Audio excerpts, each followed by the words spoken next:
Opposition leader Punjab assembly Hamza Shahbaz media से गुफ्तगू कर रहे मेरा हैं। पहला ये आपको बराह सवाल है रास्त कि चलते हैं। इनको कौन बताता है, फवाद चौधरी साहब को और शहजाद अकबर साहब को, कि ऐसा मामला है? एफबीआर बताता है, नैब बताती है, कौन बताता है? और फिर ये लोगों की पगड़ियां उछालते। फिर जो मुझे और मेरे ख़ानदान को जो नोटिस आया है कि आपके सारे ख़ानदान को ईसीएल पे डाल दिया गया है, उसमें 85 अरब नहीं, उसमें 33 अरब की रकम दर्ज है। अब 85 अरब से 33 अरब यानी ज़मीन आसमान का फ़र्क है, आधे से ज़्यादा फ़र्क है। अब मैं पाकिस्तानी कौम को ये बताना चाहता हूँ कि आपने देखा किस तरह मेरी बहनों के घर पुलिस ने धावा बोला और नोटिस सर्व हुआ। क्या इज्जतदार मुआशरे में नोटिस ऐसे सर्व होते हैं? बाद ऑपोजिशन लीडर में पंजाब असेंबली हमजा शहबाज मीडिया से गुफ्तगू कर रहे थे। मैं अपने मौक़िफ़ को कौम के सामने रखना चाहता हूँ। ये जो इल्ज़ाम हमजा शहबाज शरीफ पर लगा है, मैं आज नैब के टीम के रूबरू पेश हुआ था। अब कौम को ये ज़रा गौर से सुनना है कि एक तरफ फवाद चौधरी और शहजाद अकबर 85 अरब की बात करते हैं, इंटीरियर मिनिस्ट्री का जो लेटर है ईसीएल पे डालने का वो 33 अरब की बात करता है। इंटीरियर मिनिस्ट्री का क्या तुक बनता है कि वो 33 अरब की बात करे? उनको तो सीधी बात करनी चाहिए कि जी आपका नाम ईसीएल पे डाल दिया है। और आज कौम ये बात जान ले कि 85 अरब नहीं, 33 अरब नहीं, आज नैब मुझसे सिर्फ सवाल करता है कि 18 करोड़ का मामला है। ये बातें आप जान लें, ये बातें जान लें। और ये 18 करोड़ कब का है? जो एफटीटीज आई हैं, जो मुझे बाहर से पैसा आया है, ये 2005 से 2008 तक, यानी 2005 और 2008 तक ये पैसा मुझे आया है। उस वक्त हमजा शहबाज शरीफ पब्लिक ऑफिस होल्डर नहीं था, मुशर्रफ का दौर था। 10 साल मुशर्रफ ने अपनी तकरीर में, जो पहली तकरीर कौम से की थी, उसमें कहा कि हमजा शहबाज को हमने यहां रखा है, यानी अगवा बराए तवान मुझे गिरवी रखा हुआ था 10 साल के लिए। मुझे बताएं कि ना मैं पब्लिक ऑफिस होल्डर था, मुझे लाहौर से बाहर जाने की इजाज़त नहीं थी, मेरे वालिद को कैंसर का मूजी मर्ज लाहक हुआ, वो मेरी राह तकते रहे, मैं ऑपरेशन थिएटर में उनका साथ देने के लिए जा सका क्योंकि मुशर्रफ का दौर था। मुझे लाहौर से बाहर जाने की इजाज़त नहीं थी, पाकिस्तान से बाहर जाने की इजाज़त नहीं थी। मुझे बताएं कि जब ना मैं पब्लिक ऑफिस होल्डर था तो किस बात की करप्शन, किस बात की मनी लॉन्ड्रिंग?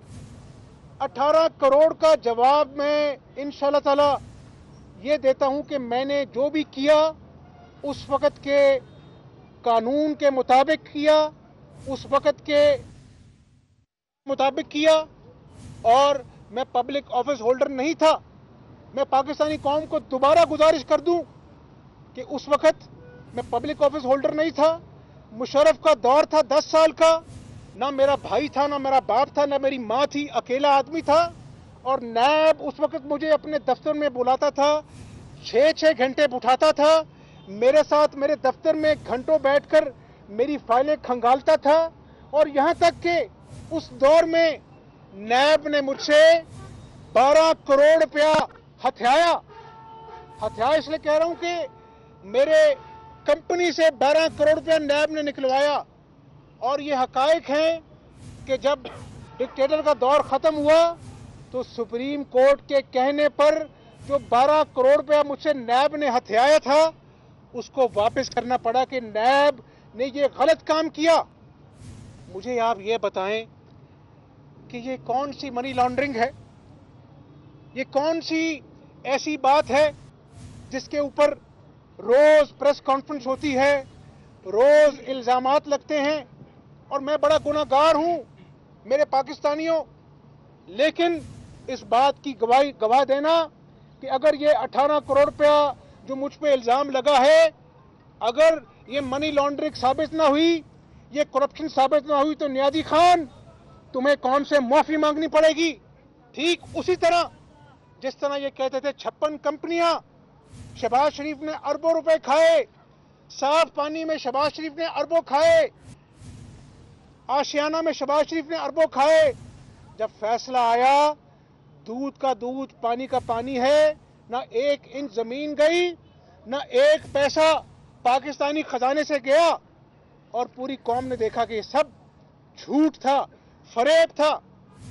मैंने आज पाकिस्तानी कौम के सामने अपना जवाब दे दिया है, लेकिन मैं जवाब के साथ साथ पाकिस्तानी कौम के सामने कुछ चुपते हुए सवाल रख के जा रहा हूं, जिनका जवाब ये पाकिस्तानी कौम मांगती है।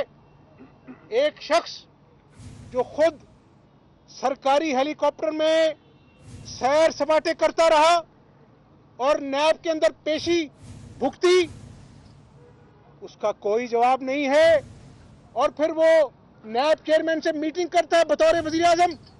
मुझे कोई कानूनदान ये समझाए कि जिस शख्स पे सरकारी हेलीकॉप्टर को इस्तेमाल करने का सैर सपाटे के लिए इल्जाम है, वो किस हैसियत में नैब चेयरमैन से मुलाकात करता है।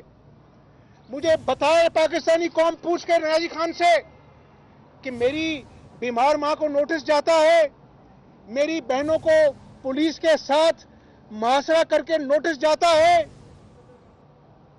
लेकिन अलीमा खान जिसने ऑफशोर कंपनीज बनाई, अरबों की जायदादें बनाई, आज तक पाकिस्तानी कौम को नहीं बताया गया कि अलीमा खान साहिबा की सोर्सेज क्या है।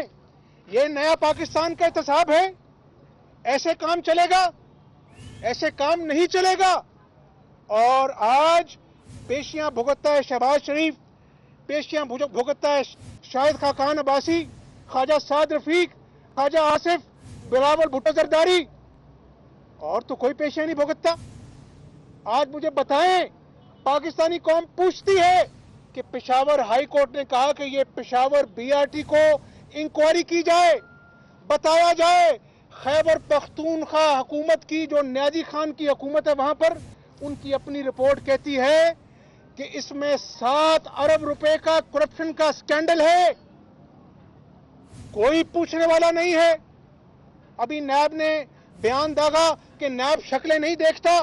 ये मैंने जो नाम गिनाए हैं, नैब को ये शक्लें नजर आती हैं, और बाकियों ने सुलेमानी टोपी पहन रखी है जो नैब को नजर नहीं आता। एक खातून जहां बहक हो गई, सिर्फ ट्रायल में 1 खरब से ज्यादा मंसूबा तजावुज कर चुका।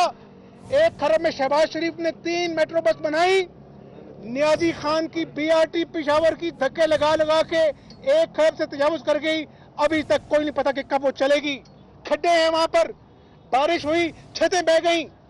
ये तमाशा पाकिस्तानी कौम देख रही है। कोई पूछने वाला नहीं है। अभी नैब ने बयान दागा कि नैब शक्लें नहीं देखता।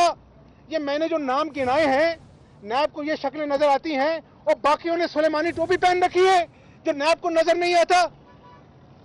एक खातून जहां बहक हो गई, सिर्फ ट्रायल में 1 खरब से ज्यादा मंसूबा तजावुज कर चुका। 1 खरब में शहबाज शरीफ ने 3 मेट्रो बस बनाई, नियाजी खान की बीआरटी पेशावर की धक्के लगा लगा के 1 खरब से तजावुज कर गई। अभी तक कोई नहीं पता कि कब वो चलेगी। खड्डे हैं वहां पर, बारिश हुई, छतें बह गई। ये तमाशा पाकिस्तानी कौम देख रही है।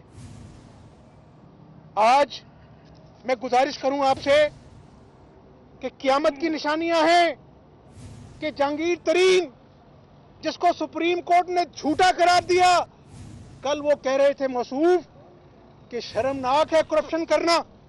जो मालियों के नाम पर करोड़ों की इनसाइडर ट्रेडिंग करता है, जिसको कोर्ट ने नाअहलकार झूठा करार दिया, वो कौम को इंसाफ का, कानून का, एहतसाब का भाषण दे रहा है, और नियाजी खान साहब से बनी गाला में मीटिंग्स करता है। कौम पूछती है, नियाजी खान, ये नया पाकिस्तान है तुम्हारा? गुजारिश ये है मेरे दोस्तों, मेरे साथियों, कि आज अभी 8 महीने में इस हुकूमत ने 3,300 अरब का कर्जा ले लिया, और मैं कहता हूं इस वक्त मुझे नैब की पेशियों का खौफ नहीं है।